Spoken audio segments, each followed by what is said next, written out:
Vamos abrir nossas Bíblias no texto de 2 Crônicas, capítulo 24. Nós vamos ler do verso 1 ao verso 16. Segundo livro dos Crônicas, capítulo 24, do verso 1 ao verso 16, nos diz assim: Tinha Joás 7 anos de idade quando começou a reinar, e 40 anos reinou em Jerusalém. Era o nome de sua mãe Zíbia, de Berseba.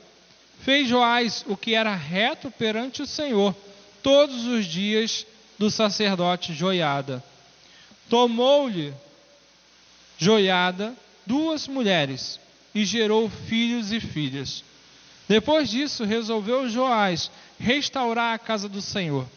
Reuniu os sacerdotes e os levitas e lhes disse: Saí pelas cidades de Judá e levantai dinheiro de todo Israel para reparardes a casa do vosso Deus, de ano em ano, e vós apressai-vos nisto.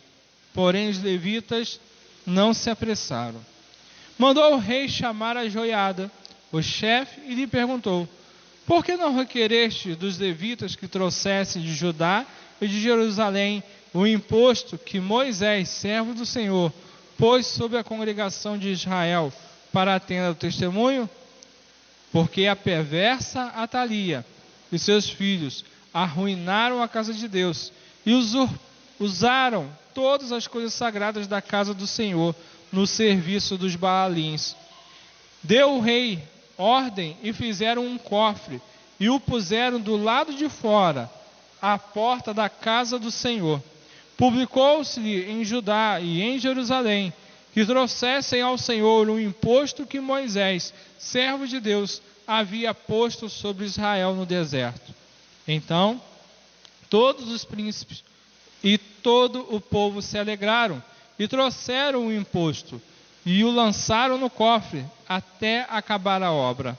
Quando o cofre era levado por intermédio dos levitas a uma comissão real, vendo-se que havia muito dinheiro, vinha o escrivão do rei e o comissário do sumo sacerdote, esvaziavam-no, tomavam-no e o levavam de novo ao seu lugar. Assim faziam dia após dia e ajuntaram dinheiro em abundância, o qual o rei e Joiada davam aos que dirigiam a obra e tinham a seu cargo a casa do Senhor. Contrataram pedreiros e carpinteiros para restaurarem a casa do Senhor, como também os que trabalhavam em ferro e em bronze, para repararem a casa do Senhor. Os que tinham o encargo da obra trabalhavam, e a reparação tinha bom êxito com eles. Restauraram a casa de Deus no seu próprio estado e a consolidaram. Tendo eles acabado a obra, trouxeram ao rei e à Joiada o resto do dinheiro, de que se fizeram utensílios para a casa do Senhor, objetos para o ministério e para os holocaustos, taças e outros objetos de ouro e prata. E continuamente ofereceram holocaustos na casa do Senhor, todos os dias de Joiada. Envelheceu Joiada e morreu, farto de dias. Era da idade de 130 anos quando morreu. Sepultaram-no na casa de Davi com os reis, porque tinha feito bem em Israel e para com Deus e a sua casa. Amém. Que Deus assim nos abençoe e que nós possamos estudar um pouco e entender sobre esse rei, né, e a importância desse sumo sacerdote, Joiada. Então, como a gente sempre tem uma introdução, né, um pouco lá no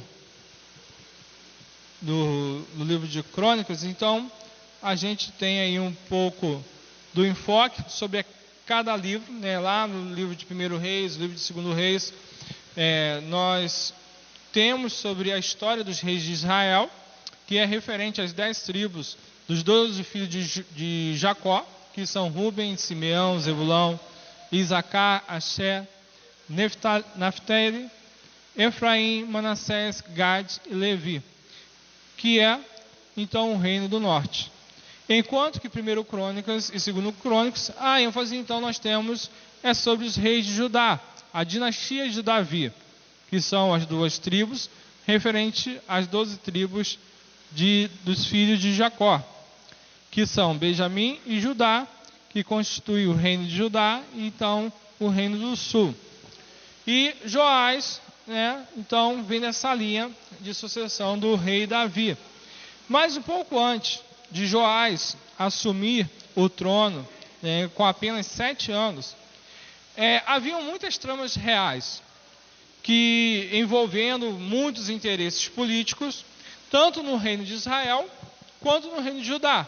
E estavam ali acirradas na época anterior ainda a Joás. Então nós temos ali já os conflitos entre o reino de Judá e o reino então de Israel.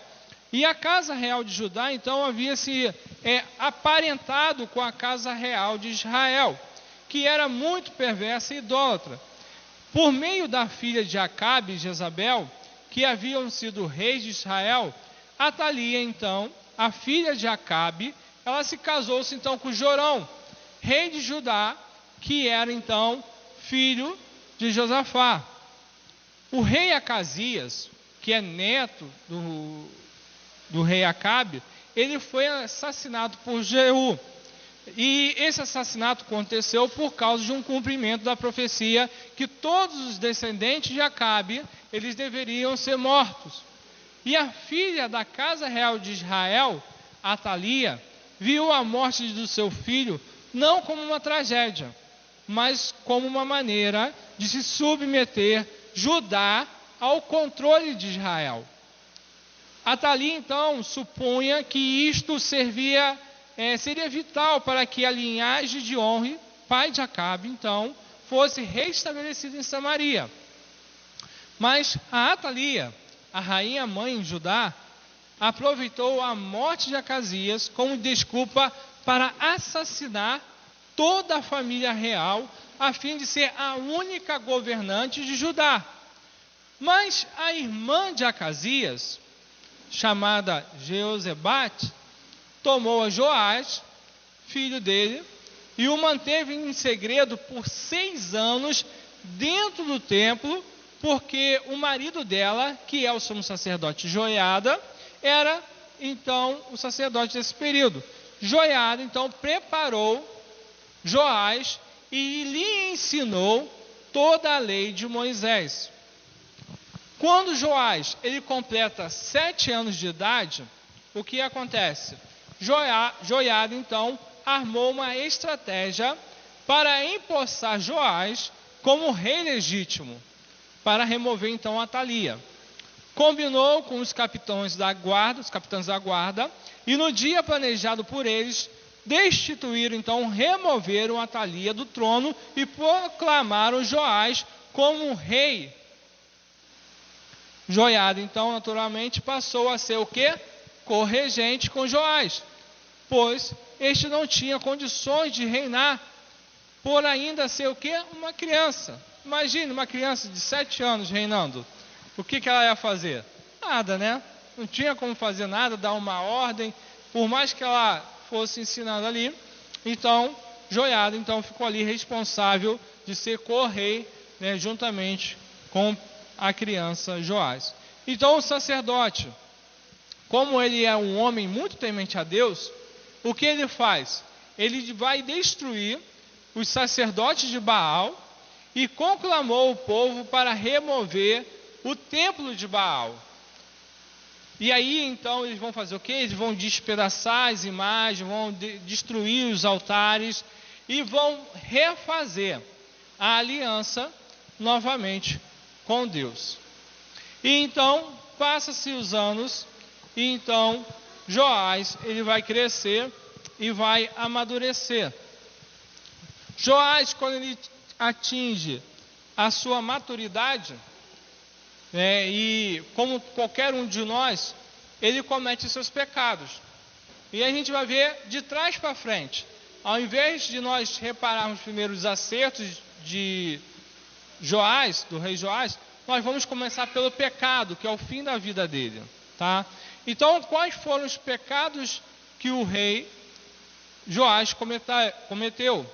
Os pecados do reinado de Joás foram: quando o sumo sacerdote Joiada morreu, conforme nós lemos em 2 Crônicas capítulo 24, lá no finalzinho, no versículo 15 e 16, e aos 130 anos de idade, aqui começa toda a ruína de Joás. A herança espiritual que havia sido deixada por Joiada, ela foi pervertida pelos antepassados de Joás, que não foi de todo eliminado na vida dele. Pois, quando o sacerdote Joiada morreu, aquele que era o professor e o principal conselheiro, Joás, não conseguiu manter-se inteiramente fiel com Deus. Não foi.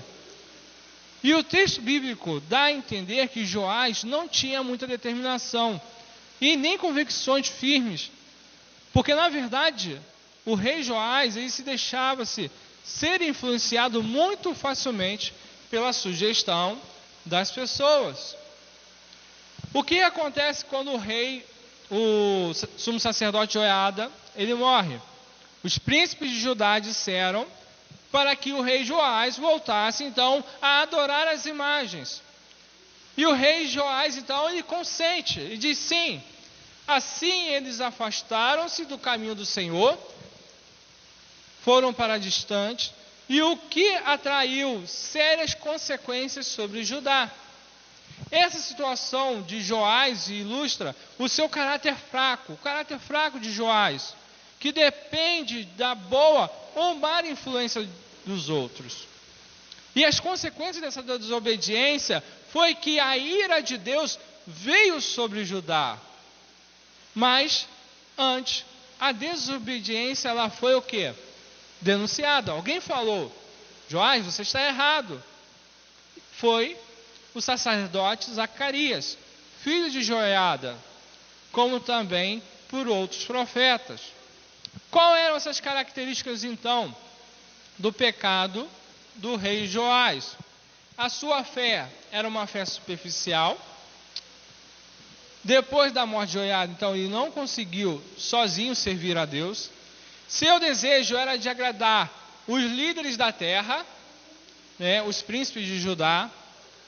Joás tornou-se tolerante nas questões religiosas, quer dizer, ele esqueceu toda a reforma, tudo o que Joiada havia ensinado para ele, renunciando aos princípios divinos que lhe foi ensinado, e não deu ouvidos à voz de Deus, através da palavra e nem dos profetas. E isso nos remonta para quê também? Para o Novo Testamento.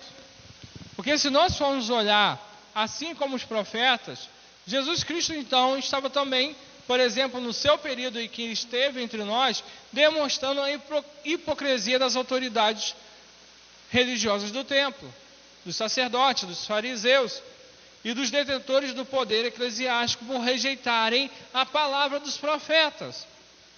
Quando a gente olha para essa rejeição pela qual Jesus demonstra, estavam ali também concordando com aqueles que mataram os profetas do passado.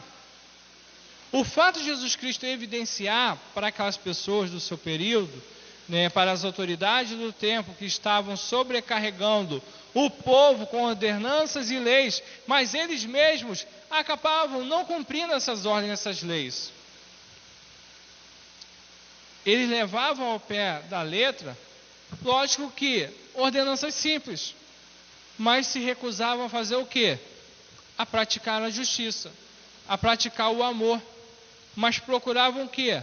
Ser honrados nas reuniões e também os assentos mais destacados. Mais tarde, essas mesmas autoridades, esses fariseus, os escribas, os doutores da lei, são eles que vão matar o próprio Cristo. Porque Cristo denunciou o erro. Se a gente pega um pouquinho da história da igreja, não está aí, antes da reforma de Lutero, existiu John Hus, George Wycliffe e outros, que a gente chama de pré-reformadores. O que aconteceu com esses homens? Foram mortos. Por quê? Por denunciarem os erros da igreja.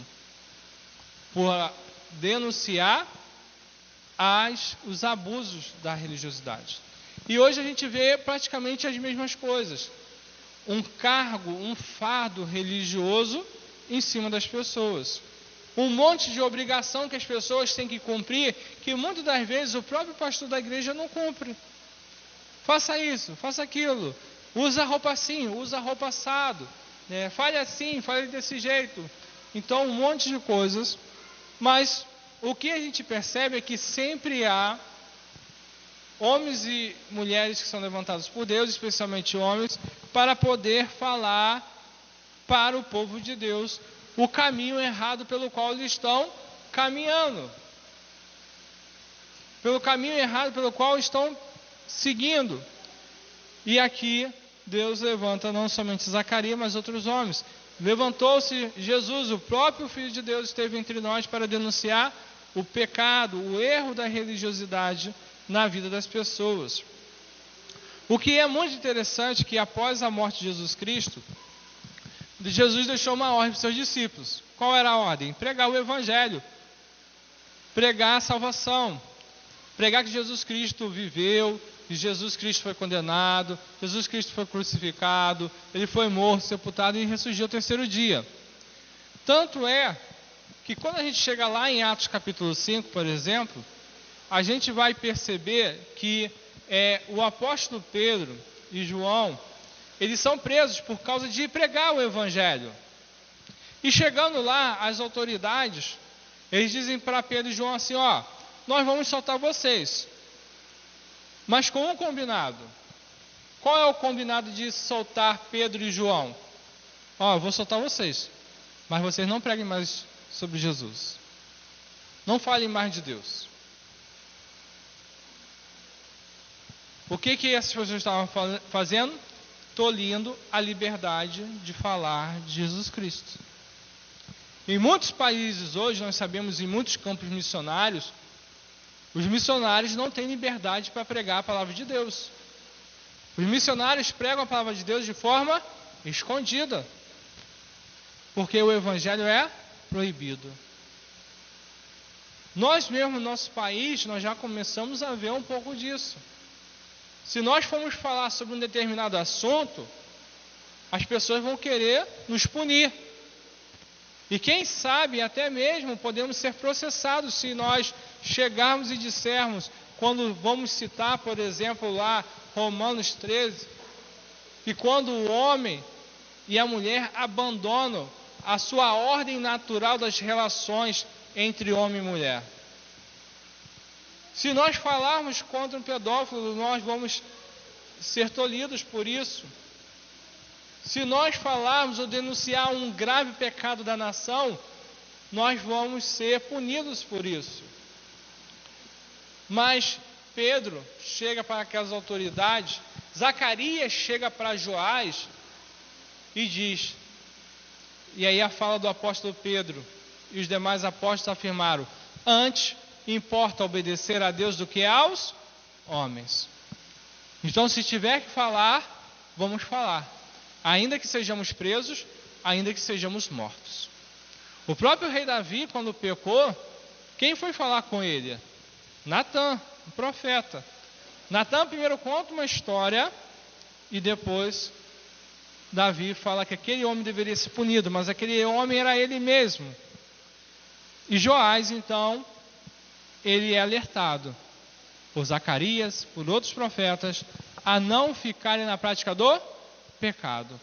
Assim, se nós vemos um irmão pecando, se nós vemos um irmão de alguma maneira errada, contra o Evangelho, contra o princípio moral de ser um cristão, a gente precisa falar. Jesus Cristo mesmo falou, se teu irmão estiver em pecado lá, Mateus 18, vai lá e conversa com ele. Se ele não aceitar, pega outro irmão, vai de testemunha, vai lá e tenta convencer ele do seu pecado. Mas Joás não quis ouvir o homem de Deus. E nós precisamos estar com nossos ouvidos atentos para a voz de Deus em relação aos nossos erros e os nossos pecados. Porque a questão toda, quando a gente chegar no final, é que um bom começo não significa um final feliz. Às vezes a gente começa bem, mas termina mal. Esse é o caso de Joás. Ele começou bem, mas vai terminar mal. E aí, quando a gente viu esse pecado, por que é interessante a gente ver de trás para frente? Por que esse homem cai em pecado se ele começou tão bem? Olha o começo da vida do rei Joás. A reforma religiosa que ele promove, né, dentro ali do seu governo. E o texto de 2 Crônicas 24, ele começa: Joás fez o que era reto. Mas por que ele fez o que era reto? Porque enquanto Joiada, o sumo sacerdote, estava vivo. Mas vamos ver. Em outras palavras, ele seguia os mandamentos da lei de Moisés, ele diminuiu a idolatria, tá? Ele rejeitou os Baalins, a praga que Atalia trouxe lá de Israel para Judá, tendo sido ela filha de Acabe e de Jezabel.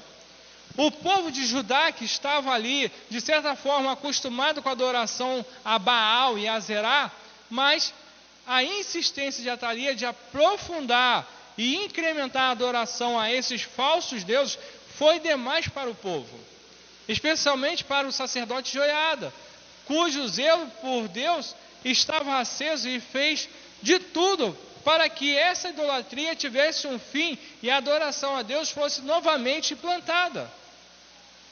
Portanto, a revolta para derrubar a rainha mãe, ela foi bem sucedida, porque os intentos malignos e a astúcia da Atalia logo se tornaram um pesado fardo para o povo. Por isso foi fácil para Joiada conseguir derrubar e usurpar do trono e colocar o legítimo descendente de Davi. Assim a gente vê hoje na igreja, os cargos pesados, você dá lá o dízimo, mas tem o dízimo do dízimo do dízimo, igreja que cobra trízimo, 10% do Pai, 10% do Filho, 10% do Espírito Santo. Igreja que fala que você tem que vender a casa, igreja que fala que você tem que vender o seu carro, e você tem que ficar fazendo prova de fé com Deus. Um culto que muitas das vezes não é um culto para Deus, é um culto para homem. Um culto que traz vários adereços que tiram o centro do culto que é para Deus e bota-se a arca da aliança no meio da igreja, e bota-se um candelabro de 7 pontas, e bota óleo ungido, e bota não sei o que, um monte de apetrechos. A Atalia, ela fez exatamente o que muitas igrejas fazem hoje. O que ela faz? Ela vai incrementar, colocar coisas novas para adoração a Baal, e fez a utilização dos utensílios sagrados do templo do Senhor. Ela pegou os utensílios lá, tudo que Deus tinha mandado fazer para ele, a Atalia pega e transforma em objetos para cultos de Baal, tá? E quem foram levados para o templo de Baal. E também havia um sumo sacerdote lá, desta falsa divindade, que se chamava Matã, que foi morto na época da restituição então do trono para a dinastia de Davi através do rei Joás. O reinado de Joás foi muito próspero, enquanto Joiada aconselhava o rei Joás. Como a adoração a Baal havia sido muito incentivada pelos reis que vieram antes do rei Joás, então nenhuma manutenção do templo havia sido feita. E por isso ele estava então em condições precárias, tudo destruído, tudo fora do lugar, uma desordem. Mas logo Joás incentivou o povo e os sacerdotes a arrecadarem ofertas para a manutenção do templo. Por quê? Sem dinheiro você não faz reforma. Mas dentro da condição daquilo que o povo pode ofertar, dentro daquilo que o povo tem condições de colaborar. E o povo colaborou de boa vontade, de boa fé, de coração grato a Deus, com gratidão, porque Deus estava abençoando ali o seu povo que se voltava para ele. O que a gente sempre está percebendo na história dos livros de reis, olhando para a história de alguns reis, é que enquanto o povo está reto diante de Deus, o povo é abençoado por Deus. O povo está ali sendo, agraciado por Deus. Você tem a sua comida, você tem paz, você não tem os inimigos te atacando, porque Deus é quem está ali protegendo você o tempo todo. Então, a reforma religiosa de Joás foi muito importante. Muito importante. Mas como nós vimos os pecados do rei Joás, há sempre um problema. Por mais que o coração dele fosse reto até a morte do sumo sacerdote Joiada, os pecados vieram. Um bom começo não significa um final feliz. E Joiada morreu.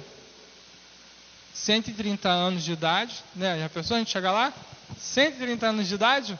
E chegar com saúde, irmão? Capengando, misericórdia, Moisés já falava assim, Cheguei aos 80, já é enfado e cansaço. Imagina chegar a 130, Bastante tempo.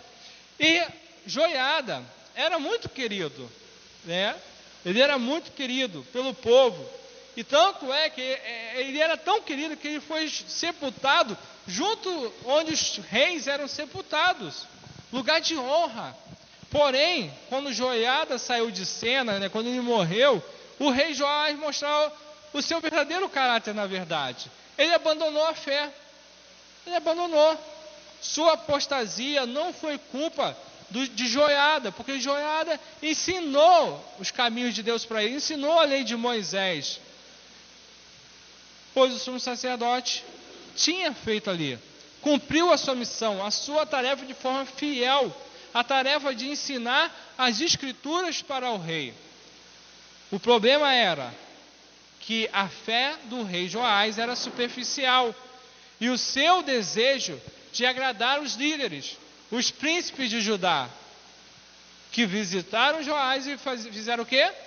E pediram que fossem mais tolerantes com as questões religiosas. É que nem se alguém chegasse aqui e falasse assim: pastor, poxa, vamos fazer uma campanha da vassoura ungida para a gente varrer, o mal olhado da nossa casa, varrer os maus espíritos, varrer o diabo para fora da nossa casa, Vamos fazer isso? É isso que hoje, por exemplo, no meio gospel, você tem isso. Não, que a gente vai se ajuntar aqui com as outras religiões para fazer um culto. Mas vai fazer um culto para quem? Para qual divindade? Para todas as divindades? Deus nunca aceitou isso. De nós, como seus filhos, nos ajuntar com outras religiões. Se eles não querem ser cristãos, nós não nos misturamos. Mas estamos na era da tolerância. Não, a gente precisa aceitar. São criaturas de Deus. Não, a gente respeita, a gente não vai maltratar. Mas Deus é Deus. E dizer que tudo é igual, não é tudo igual não. Mas o rei Joás fez o quê? Cedeu. E a idolatria o quê? Voltou. Aquilo que ele tinha feito antes de reformar, de retirar, volta tudo de novo. E Joás, na verdade, quando a gente olha para essa história do rei Joás, isso serve de advertência para o nosso tempo, para o nosso dia de hoje. Não basta simplesmente você conhecer o quê? A verdade de Deus. Não basta você só conhecer, não basta só você ler. Eu li aqui a Bíblia. Pastor, já li a Bíblia 10 vezes, a Bíblia toda. Pastor, eu estou todo estudo bíblico que eu estou na igreja. Eu ainda vejo os estudos do pastor Hernandes Dias Lopes, ainda vejo lá os estudos do pastor Augusto Nicodemos, do pastor Jonas Madureira, e de outros. Não basta apenas conhecer a Deus. Mas a gente precisa o quê? Obedecer. Obedecer como? De todo o coração. E para isto implica o quê? Amar a Deus. Tanto é que em Lucas capítulo 10, versículo 27, o que Jesus vai dizer? Amarás o Senhor teu Deus de todo o teu coração, de toda a tua alma, de todas as tuas forças, de todo o teu quê? Entendimento. Então não é simplesmente uma fé o quê? Cega. Né? Tampei os meus olhos e tudo vale. Não é uma fé cega. Você está entendendo o que você está fazendo. Você sabe o que está fazendo. Então, é o coração, é a alma, é a força, mas também o nosso intelecto. Intelecto. Ter a verdade na mente pode nos levar à obediência. Mas ter a verdade no coração e obedecer de coração produz um caráter temente a Deus. A palavra e a vontade de Deus devem ser infundidas em nós e recebidas no coração. De outro modo, jamais nós desenvolveremos um firme caráter cristão. Porque enquanto o dever e a disciplina não se tornarem um prazer, seremos apenas servos relutantes que obedecem a Deus por obrigação. Não é assim que muitos fazem? Obedecem a Deus somente por quê? Por obrigação. Muitos vêm para a casa de Deus com o quê? Com medo. Sabe o que é interessante? Vocês se lembram do dia 11 de setembro, nos Estados Unidos? Dos dois aviões que se chocaram com as torres gêmeas? Vocês sabem o que aconteceu naquele período com as igrejas? Muita gente que estava afastado de Deus, sabe o que eles fizeram? Correram para as igrejas. As igrejas encheram. Porque todo mundo estava pensando que era apocalipse. O mundo ia acabar. E todo mundo foi para a igreja com medo de que o mundo iria acabar. Mas aí o que acontece? A gente chega em 2020 e 2021, a pandemia. Interessante, o efeito foi o contrário. Por mais que você estiver falando para as pessoas, Jesus Cristo está voltando, é o anúncio. E alguns pastores com a teologia do medo, ele está voltando, ele está exposto, se você não se converter, você vai para o inferno. Parece que as pessoas agora tomaram uma anestesia e falam assim, tá, e daí? Não estou nem aí. Já estou ouvindo tanto tempo que ele vai voltar e ele não volta, sabe? Não estou nem aí. O efeito foi o contrário do dia 11 de setembro. As pessoas saíram das igrejas. As pessoas se afastaram de Deus. As pessoas não estão mais se aproximando de Deus. Igrejas grandes com bancos vazios. Muita gente se afastou de Deus. Muita. Mas sabe por quê? Porque só estavam na igreja por interesse. Só estavam na igreja às vezes por medo. Não, estou com medo de ir para o inferno, vou para a igreja. Não, porque eu tenho que ir para a igreja, porque eu sou obrigado a ir na igreja, porque meus pais querem me levar para a igreja. E muita gente saiu. Por obrigação, estavam na igreja por obrigação, não porque era desejo do seu coração, não era o desejo da sua alma, não era o seu desejo de estar ali, de fazê-lo, de buscar a Deus. O que na verdade, quando a gente olha para a história do rei Joás, com o sumo sacerdote Joiada, é que na verdade, o sumo sacerdote Joiada, ele era somente uma escora religiosa. Era alguém que Joás se encostava e que dependia dele para caminhar na fé. Era alguém que ele se apoiou. É igual quando você vê aquela pessoa que depende de duas muletas para caminhar e de repente alguém vai lá e tira as duas muletas e ela cai. Feio. É isso que acontece com Joás. As duas muletas dele foram removidas. As escoras foram removidas. E o que aconteceu? Ele caiu. Ele caiu. Quando muitas pessoas dessas igrejas da teologia da prosperidade começaram a perceber, ou das tais curas divinas, porque se Deus cura tudo de uma forma milagrosa, então por que esses pastores que tanto pregam a cura não entram nos hospitais e curam todo mundo do coronavírus? Ou de outras enfermidades? Só cura na igreja? Deus só cura na igreja mesmo? Porque não é o que os relatos bíblicos mostram. Jesus não curou só no templo, não. Jesus curava durante a caminhada na rua. E o que a gente vê hoje é cura só dentro da igreja. Vamos para a rua curar as pessoas.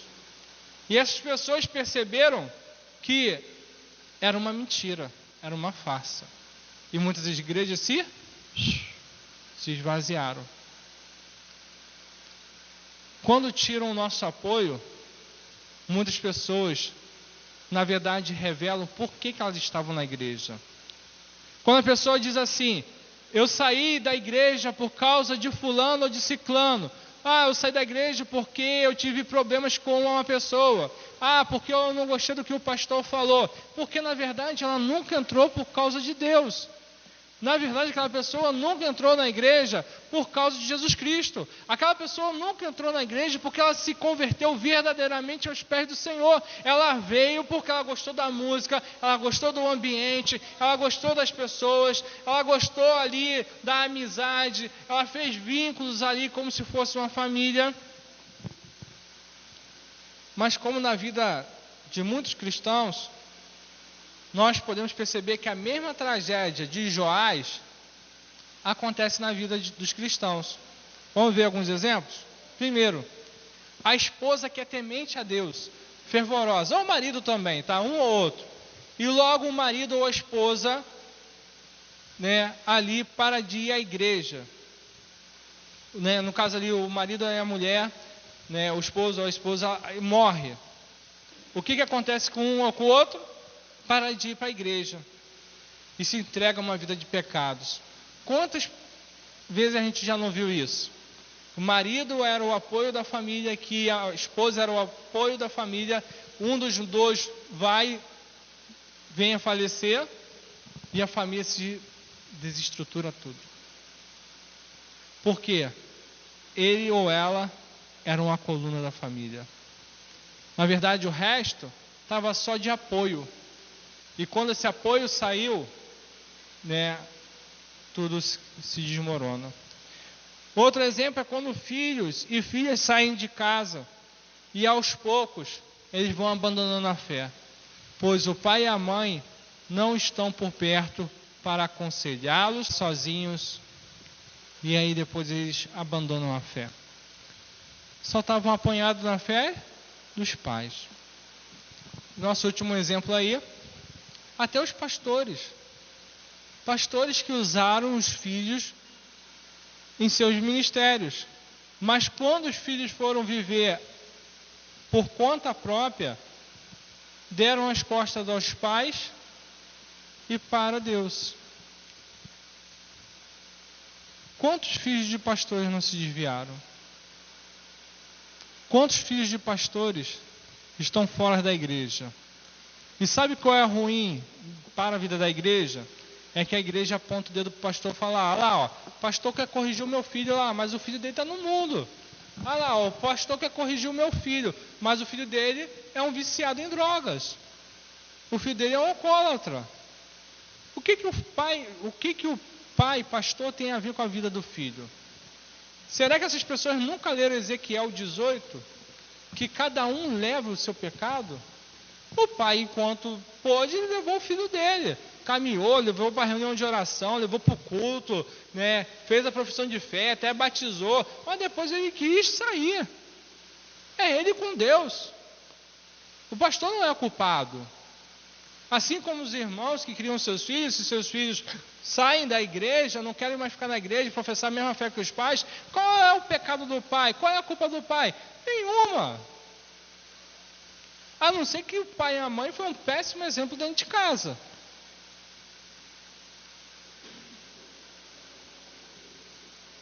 Um bom começo não é a garantia de um final feliz.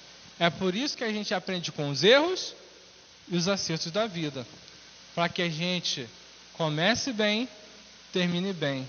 A gente vai ter as nossas quedas durante a caminhada? Vai. Mas a gente vai buscar sempre a Deus. O rei Joás teve todo o incentivo necessário, meus amados irmãos, para tornar-se o quê? Um homem piedoso. Mas o quê? Não aproveitou as oportunidades, deixando que a verdade de Deus penetrasse o seu coração. Quando o Senhor enviou profetas para adverti-lo, ele fez o quê? Se recusou a ouvir. Chegou até a tramar com os seus líderes o apedrejamento do filho Joiada, que é o profeta Zacarias, que repreendeu o rei por seus pecados. Imagine assassinar o filho da pessoa que salvou sua vida. E foi isso mesmo que aconteceu. Sua cegueira espiritual era tão grande, que Joás matou o sacerdote Zacarias, filho de Joiada, que o repreendeu, tornando-os um homem ingrato com a família do homem que o fez o quê? Que o protegeu. Joiada e a sua esposa haviam salvo ele da morte, haviam criado ele, haviam ensinado a palavra de Deus para ele. E o que ele faz de gratidão para com Joiada e a sua esposa? Mata o filho dele. Mas o final do rei Joás, infelizmente, ele morreu de forma trágica em sua casa, na cama, depois de uma conspiração. Um triste fim para quem foi preservado por Deus. Infelizmente, todos os que se afastam dos projetos divinos têm um final trágico. Quantas das vezes a gente já viu homens e mulheres que a gente olhava assim, nossa, homem de oração, mulher de oração, nossa, um irmão aplicado, dedicado, uma irmã aplicada e dedicada, uma irmã e um irmão piedosos, mas que depois se tornam irrepreensíveis, não querem ouvir correções, não querem se converter dos seus maus caminhos, acham que só eles têm a verdade, que ninguém mais pode falar algo que possa trazer uma edificação por meio de uma correção sincera e amorosa. O final é esse. Mas a gente aprende com o erro do rei Joás para não cometer o mesmo erro, para a gente dar ouvidos. Às vezes alguém fala alguma coisa para a gente até não gosta. Pô, aquele irmão falou isso para mim, mas às vezes a gente tem que parar, sentar e refletir. Mas eu acho que aquele irmão tem razão. E eu preciso rever. E assim a gente vai aprendendo na nossa vida. A nossa vida é assim. Deus usou os seus. Deus usa os seus para falar conosco, para nos corrigir, para nos colocar de volta ao trilho. A caminhada está assim, mas a gente às vezes insiste de ir assim ou de ir assim. Mas Deus usa os seus para falar assim, é assim, caminhe por aqui. Por isso que Ele é o nosso bom pastor. O bom pastor, quando ele olha para a ovelha que está perdida, ele vai atrás. Por isso Jesus falou, eu tenho 99. Só porque eu perdi uma, eu vou deixar de cuidar de uma? Não, vou lá buscá-la. A gente vai buscar, a gente vai tentar amar, curar, vai tirar as feridas, proteger dos animais ferozes. Mas ela tem que querer ser amada, ela tem que querer ser cuidada, ela tem que querer ser corrigida. Porque quando uma pessoa não quer ser amada, ela não quer ser corrigida, ela não quer ser doutrinada, ela não quer aprender, fica impossível. Foi o caso do rei Joás. Eu quero me dar bem com todo mundo. É essa modinha. Não, eu quero me dar bem com todo mundo.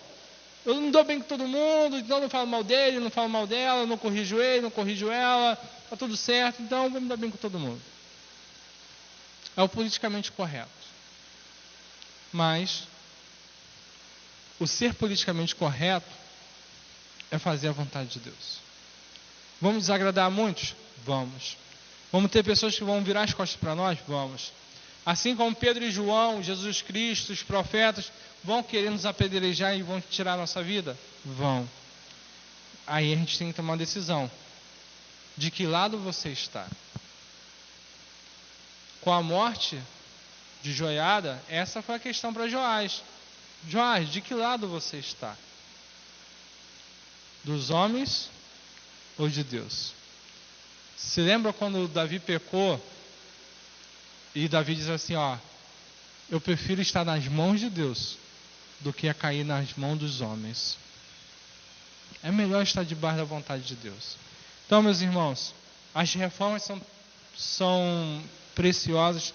Precisamos aprender a arrancar as nossas idolatrias, aquilo que a gente adora, que a gente tem como culto. Às vezes a gente fala assim, mas eu não tenho nada, nenhum objeto, mas às vezes é um filho, às vezes a gente idolatra um filho, às vezes a gente idolatra um personagem, às vezes a gente idolatra alguma outra coisa que está no lugar de Deus, que não deveria estar no lugar de Deus. A gente precisa remover esses altares, remover essas idolatrias, para que Deus seja o centro da nossa adoração, do nosso culto, e o centro da nossa vida, do nosso viver e existir.